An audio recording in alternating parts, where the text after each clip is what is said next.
राधे राधे दोस्तों, हरे कृष्णा। आज मैं आपको लड्डू गोपाल की एक ऐसी घटना बताऊंगा जिससे आप उनके प्रेम के प्रति आपके आंखों से भी आंसू आ जाएंगे। ये घटना उड़ीसा में स्थित मंजू जी ने बताई है।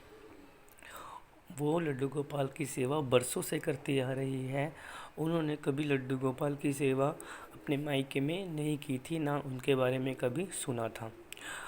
शादी के बाद ससुराल में भी उनके घर में सेवा नहीं होती थी, लेकिन उनके पड़ोस में स्थित एक आंटी जी थी जो लड्डू गोपाल की सेवा किया करती थी।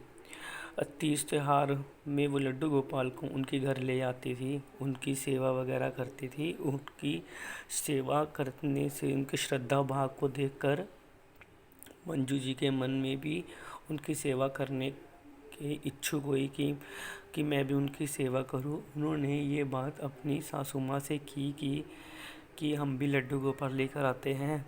तो उसकी माँ ये बात सुनकर बहुत खुश हुई। उन्होंने कहा कि मैं तो लड्डू गोपाल बहुत समय से लेकर आना चाहती थी, लेकिन कभी लेकर नहीं आ पाई। मैं सोचती थी शायद वो मेरे घर आना ही नहीं चाहते। तो उन्होंने कहा कि जन्माष्टमी का त्यौहार आ रहा है, हम दोनों लेकर आएंगे और उनकी सेवा करेंगे। और जन्माष्टमी के त्यौहार पर वो छोटा सा प्यारा सा लड्डू गोपाल लेकर आए। उनके घर में भी सब बहुत खुश थे। उनके उनके हस्बैंड यानी उनके पति और उनके बाबा का काम भी बहुत अच्छा चलने लग गया। उनकी ननद की शादी भी अच्छे घर में हो गई। सब कुछ बहुत खुशी खुशी अच्छे से चल रहा था, सब बहुत खुश थे। लेकिन एक दिन एक ऐसी घटना हो गई कि उस घटना ने हमारी पूरी ज़िंदगी बदल दी, सब कुछ ख़त्म कर दिया। मेरी ननद की शादी थी और हमें जाना था। तो लेकिन हमारे दिमाग में ये था कि हम लड्डू गोपाल को कैसे, हम आज तक लड्डू गोपाल को कभी अकेला छोड़कर नहीं गए। तो मेरी सासू माँ ने बताया उनका ससुराल बिहार में है, फिर इतनी दूर लेके जाना, शादी के माहौल में उनकी सेवा कैसे करेंगे। और वैसे भी वहाँ तो नॉनवेज वगैरह बनेगा। तो वो एकदम सोच रहे थे भी क्या करें कैसे करें। तो उन्होंने सोचा कि जो हमारे स्थित पड़ोस में आंटी जी है, हम उनको लड्डू गोपाल दे दे। वो तो पहले से सेवा करते थे। तो वहाँ गए तो उन्हें पता चला कि वो वहाँ नहीं है, वो लड्डू गोपाल को लेके अपने मायके गई हुई है। तो वो सोच रहे थे करे तो करे क्या। तो पड़ोस में एक सुनीता आंटी रहती थी। तो उन्होंने सोचा, वो किसी काम से उनके घर आई तो उन्होंने उनकी बातें सुनी। तो उन्होंने कहा आप फिक्र मत करिए, आप लड्डू गोपाल हमें दे दीजिए, हम सेवा कर लेंगे। ये सुनकर वो बहुत खुश हुए। उन्होंने लड्डू गोपाल लिया लिया और वो घर चले गए उनकी सेवा के लिए।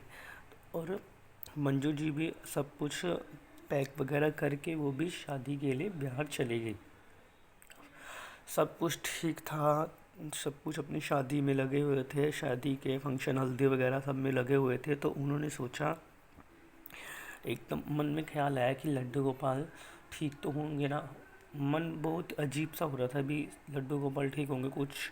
तो उसकी माँ ने पूछा कि क्या हुआ बेटा। माँ मुझे बहुत घबराहट सी हो रही है कि पता नहीं लड्डू गोपाल कैसे होंगे। तो माँ ने कहा हम पहली बार उनको छोड़ कर आए हैं ना, इसीलिए ये सब हो रहा है, और तुम फिक्र मत करो, सब ठीक है। तो उन्होंने कहा कि हाँ शायद हो सकता है। तो वो सब कुछ करने लग गए, अपने काम में व्यस्त हो गए। एक दिन हो गया, फिर दूसरे दिन उन्होंने क्या किया, उन्होंने उन दूसरे दिन शादी थी तो वो नाच गाना कर रहे थे। नाच गाना करते करते उन्हें एकदम अजीब सा हुआ। उनको एकदम सिर में दर्द होने लगा, अजीब सी बेचैनी होने लगी, उनकी आंखों से आंसू आने लग गए। उनकी सासू माँ ये कह रही क्या हुआ बेटा, तुम रो क्यों रही हो। माँ पता नहीं क्यों अजीब सा फील हो रहा है कि पता नहीं क्यों कि वो ठीक है कि नहीं है। तो उसकी माँ ने कहा सब ठीक है, तुम फिक्र मत करो। तो वो उन्होंने कहा कि जाओ तुम थोड़ी देर विश्राम कर लो। तो वो सोने के लिए अपने रूम में चली गई। और तो सोते सोते उन्हें उनके लड्डू गोपाल जी ने उनके सपने में दर्शन दिए। उन्होंने कहा कि क्या ना, उन्होंने अपने दर्शन देखा सपने में दर्शन कि उनके जो लड्डू गोपाल है ना बिल्कुल काले पड़ रखे, उनके सिर पे कोई वस्त्र नहीं, उनके वो जले पड़े हैं। ये सब देखकर उनकी ज़िंदगी बदल गई। उन एकदम उठे और वो रोने लग गई। उनकी सास आई, उन्होंने कहा क्या हुआ बेटा, रो क्यों रहे हो। तो उन्होंने सब सपना बताया। उसकी सास भी बहुत परेशान होगी कि अच्छा वो भी बहुत वो हो गई। वो कह रही कि सासू माँ बस घर चलो, मुझे बहुत अजीब लग रहा है, बस मुझे और नहीं रहना है यहाँ, मेरे लड्डू के पास चलो। तो उन्होंने कहा बेटा तुम फिक्र मत करो, बस हम कल तो जाना ही है, सब ठीक होगा, तुम सुनैना जी को फ़ोन करके पूछ लो। तो उन्होंने फ़ोन किया, तो उन्होंने देखा सुनैना जी ने फ़ोन तो उठाया ही नहीं। तो उन्होंने लगा शायद वो अपने काम में बिज़ी होगी, तो वो अगले दिन उनके घर गए। तो उन्होंने कहा कि चलो लड्डू गोपाल से पहले लेके आते हैं। उस उनके घर गए, उन्होंने दरवाज़ा खड़काया, तो उनका बेटा बाहर आया। उनका बेटे ने देखकर एकदम शॉक्ड हो गया कि ये आ गए। तो उन्होंने कहा बेटा आपकी मम्मी कहाँ? तो उन्होंने कहा कि वो अंदर है, तो आप आइए अंदर। वो अंदर गए, उन्होंने अंदर बैठे। तो उन्होंने वो मंजू जी सीधा उन मन के मंदिर में गए। उन्होंने मंदिर का जो दृश्य देखा, सब कुछ खत्म हो गया। सब कुछ उन्होंने देखा कि पूरा मंदिर जल रखा है, और मंदिर में बैठे लड्डू गोपाल जी काले पड़ रखे हैं, जल रखे हैं। तो उन्होंने ये देखकर वो रोने लग गई बहुत ज़ोर ज़ोर से। उनकी सासू माई माँ, ये देखो ये लड्डू गोपाल जले पड़े हैं हमारे, ये कैसे हुआ, क्यों हुआ? बिल्कुल ऐसा ही दृश्य मेरे सपने में देखा। वो रोते रोते मेरे पास आए थे, उनको आंखों से आंसू निकल रहे थे, वो रो रहे थे, बिल्कुल जल रखा है। वो देखकर सुनैना जी आई। उन्होंने कहा कि मैं शाम को दीप ज्योति कर कर अंदर गई, और तो हमें एकदम कुछ जलने की स्मेल सी आई, तो हम एकदम भागे भागे गए, तो देखा तो मंदिर जल चुका था। और अंदर बैठे लड्डू गोपाल जी वो बहुत ज़ोर ज़ोर के रोने लगी कि मैं तो सेवा के लिए आई थी और मुझसे सेवा भी नहीं हो पाई। मंजू जी ने कहा आप मत रोइए, इसमें आपकी गलती नहीं है, जो नियति में होना होता है वो होकर ही रहता है, सब लड्डू गोपाल की मर्ज़ी से हुआ है। तो उन्होंने लड्डू गोपाल को वो उठा भी नहीं पा रहे थे, क्योंकि उनका शरीर जल रखा था।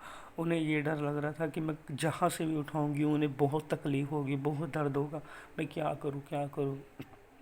वो कैसे कैसे करके लड्डू गोपाल को अपने घर लेके गए। उन्होंने उन्हें ठंडे पानी से नहलाया, और उनके उनके उनके पति और उनके ससुर जी ने देखकर वो भी बहुत वो हो गए कि ये सब क्या हो गया। तो मंजू जी और बहुत परेशान थे, उन्होंने जगह जगह ढूंढा, पर लड्डू गोपाल ठीक नहीं हो पा रहे थे। फिर एक दुकान ऐसी मिली, उन्होंने कहा हाँ ठीक हो जाएंगे। उन्होंने बिल्कुल भी देर नहीं की, वो लड्डू गोपाल को वहाँ दे आए, और 2 दिन बाद वो बिल्कुल ठीक हो गए, पहले जैसे घर आ गए।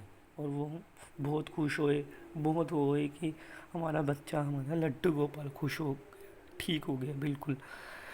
हमारी ज़िंदगी एकदम ऐसी हो गई थी कि जैसे सब कुछ ख़त्म, हमारे ज़िंदगी से सब कुछ चला गया। वो सब बहुत खुश हुए। देखो ना, प्रेम में और भक्ति में इतनी शक्ति है ना, कि देखो आग कहाँ लगी थी और वो प्यार में थे, लेकिन सपनों में रोते रोते उन्होंने बताया कि मैं जल गया हूँ। इतनी प्रेम और भक्ति भावना से भगवान ने खुद बताया। तो कहते हैं ना कि प्रेम में बहुत शक्ति है, मानो तो पत्थर में भी भगवान निकल आते हैं। ये घटना मंजू जी ने शेयर की है, हम उनका धन्यवाद करते हैं। आप भी ये शेयर करें, और ये सच्ची घटना आगे तक लोगों को भेजिए, ताकि वो घटना को सुने, और उनके लड्डू गोपाल के प्रति लोगों के मन में प्रेम भावना जागरूक हो। जो लोग कहते हैं कि ऐसा कुछ नहीं है, उन्हें भी पता चले कि ये है, सच में भगवान है। राधे राधे दोस्तों, हरे कृष्णा हरे कृष्णा।